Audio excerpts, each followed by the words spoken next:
É um prazer muito grande estar com você mais uma vez. No encontro de hoje estudaremos a lição intitulada Reis e Profetas. Os livros 1º e 2º Samuel, 1º e 2º Reis e 1º e 2º Crônicas são denominados livros histórico-literários do reino. Originalmente, cada par desses livros era considerado um só. Portanto, 1º e 2º Reis eram chamados apenas de reis.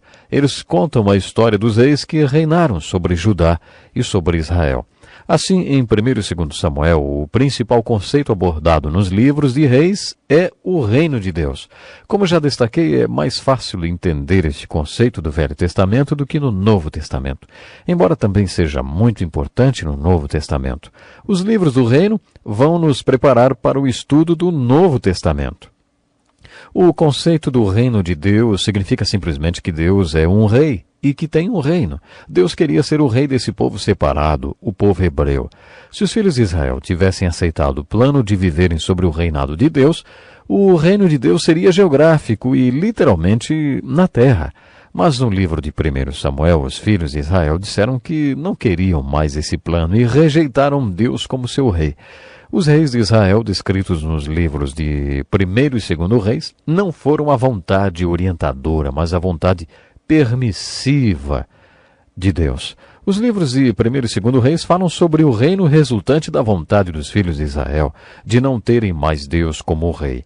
Deus queria que eles fossem o reino de Deus, mas os filhos de Israel quiseram um reino humano. Eles quiseram ter os seus próprios reis. No livro de 1º Reis, lemos sobre a divisão desse reino humano, e no livro de 2º Reis, lemos como esses dois reinos separados foram tomados. Gostaria de lembrar, mais uma vez, que esses são os livros históricos e que buscamos exemplos e alertas contidos neles para nossas vidas. Encontraremos muitos alertas nos livros de Reis.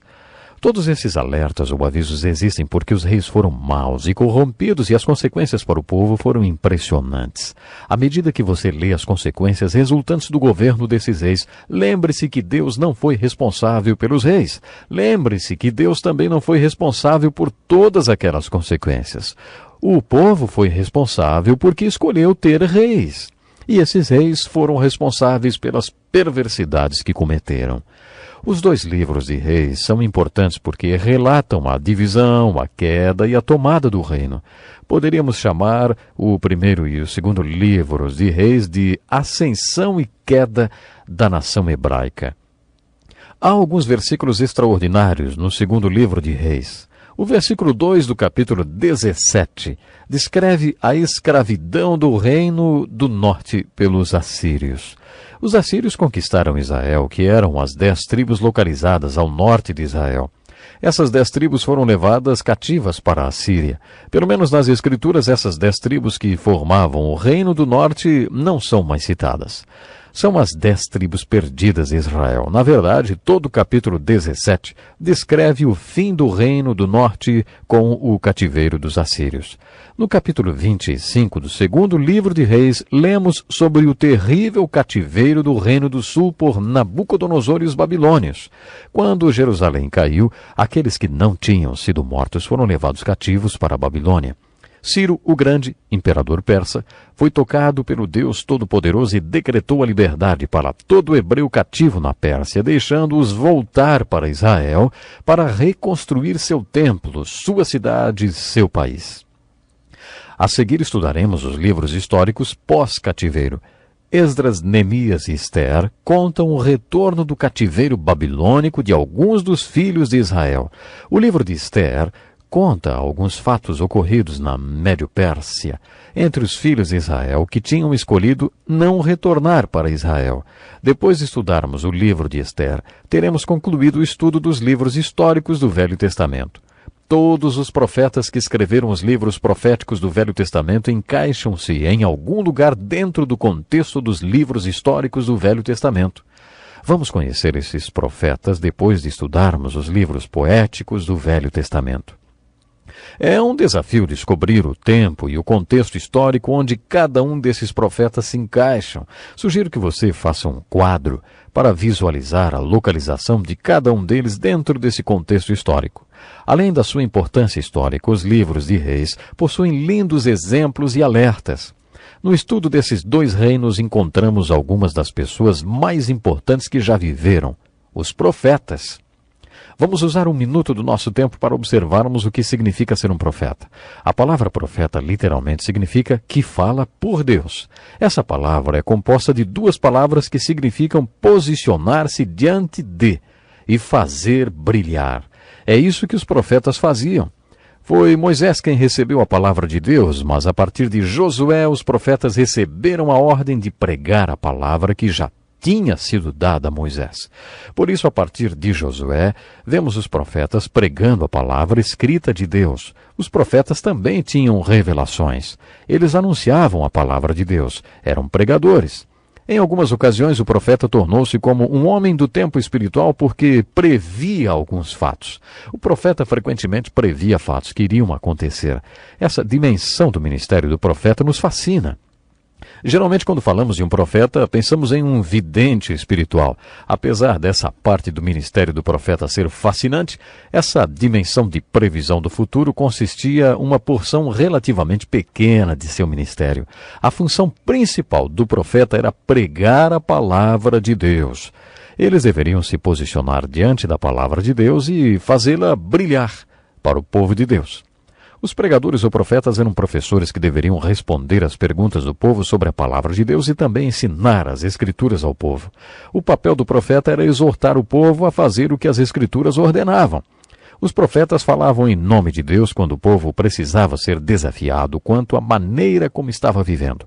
Muitas vezes os profetas falavam em nome de Deus quando o povo não estava obedecendo a palavra de Deus. Você provavelmente já está familiarizado com os profetas. No primeiro livro de Reis, o exemplo mais importante é Elias. Ele também é o exemplo mais importante de um profeta no segundo livro de Reis. Você deve estar lembrado que quando estudamos o livro de Juízes, eu disse que Josué não preparou um sucessor. Nem os juízes que julgaram durante tanto tempo prepararam seus sucessores. Você está lembrado que eu disse que a razão de haver tantas quedas, tantos erros, era porque a liderança estava falida? Elias foi um exemplo de liderança porque preparou o seu sucessor. Quando seu ministério chegou ao fim, ele tomou a sua capa e a colocou sobre outro homem. Esse outro homem também se tornou um grande profeta. Seu nome era Eliseu. 2 profetas maiores serão reconhecidos e vão receber maior destaque no nosso estudo dos livros de Reis, mas eu quero enfatizar a importância de não se omitir nenhum dos profetas menores que não são tão conhecidos. No primeiro livro de Reis, capítulo 22, conheceremos um dos meus preferidos. O seu nome é Miqueias. Quando o reino foi dividido, os reis dos 2 reinos separados às vezes se uniam, mas na maior parte do tempo eles eram inimigos. Quase todos os reis do reino do norte eram iníquos e apóstatas. Mas o reino do sul, vez por outra, teve bons reis. Esses reis não foram tão bons quanto Davi, mas alguns deles eram homens de Deus. Ezequias, Josafá e Josias foram reis bons. Apesar de eu nunca ter entendido por quê, quando estava em treinamento, uma das minhas tarefas quando estudava a história dos hebreus era decorar os nomes de todos os reis de Israel e Judá, a época em que eles reinaram e se tinham sido reis bons ou maus. Todos os reis de Israel foram maus, e apenas alguns poucos que reinaram de Judá foram bons. Por isso eu decorei a lista dos reis que foram bons. Todos os outros reis tinham sido maus. Isso facilitou o meu trabalho. Em 2 Reis, capítulo 21, o rei do reino do norte, Israel, e o rei do reino do sul, Judá, fizeram uma reunião de cúpula. O rei do reino do norte era Acabe, era iníquo. Josafá era o rei do reino do sul. Josafá era uma mistura de bom e mal. Quando esses 2 reis se reuniram, Acabe desafiou Josafá. Ele disse: os assírios ainda ocupam a região de Ramote-Gileade, por que você não manda o seu exército junto com o meu para recuperar Ramote-Gileade? Você pode se perguntar o que aqueles 2 reis estavam fazendo juntos. Depois que conhecemos esses 2 reis, não dá para deixar de perguntar o que Josafá estava fazendo com um homem como Acabe. Acabe era totalmente corrompido e era casado com a rainha Jezabel. Acabe e Jezabel tinham 450 profetas pagãos e ímpios, eram profetas de Baal, e outros 400 representavam outras deidades. Eles tinham ao todo 850 profetas falsos.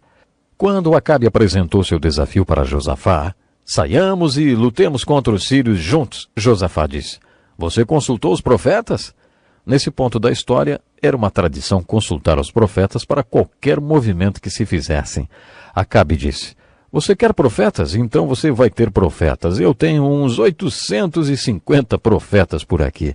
Acabe perguntou aos seus profetas, devemos sair e lutar contra os sírios? Aqueles profetas de Acabe, de Jezabel, não eram profetas de Deus, como aqueles que já descrevi.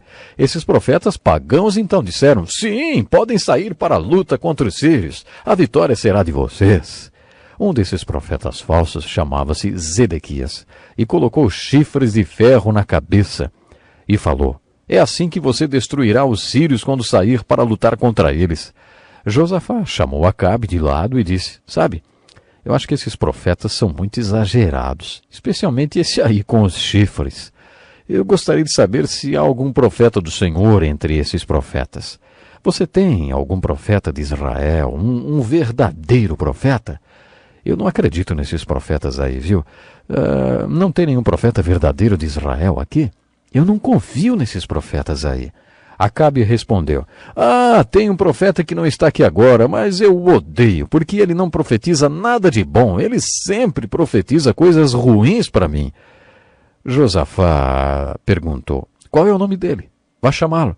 Acabe acabou respondendo, o seu nome é Micaías. Mesmo relutante, Acabe mandou uma mensagem para Micaías, mandando chamá-lo. Quando o mensageiro estava voltando para o palácio com Micaías, disse, os 850 profetas disseram que o sinal está verde, lutem contra os sírios porque vocês terão vitória. Por isso Micaías, pelo menos uma vez na vida, vê se concorda com os profetas de Acabe. Micaías respondeu, eu vou falar o que Deus me mandar falar. É uma pena, mas agora terei que interromper o nosso estudo. O relógio na minha frente não tem piedade, está me dizendo que meu tempo já acabou. Junte-se a nós em nosso próximo encontro com a palavra, quando veremos a maravilhosa história desse profeta desprezado, ignorado e humilhado, que falou em nome de Deus, sem se importar o que lhe custaria ser um instrumento de Deus para anunciar sua palavra para os reis de Israel e Judá. Programe-se. Sim, programe-se para estar conosco no próximo encontro com a palavra. Eu tenho certeza que Deus tem bênçãos especiais para você. E acredite, vale a pena obedecermos a Deus. É a melhor coisa que podemos fazer na vida. Até o nosso próximo programa. Este é um estudo escrito pelo Dr. Dick Woodward, na voz do pastor Edson Bruno.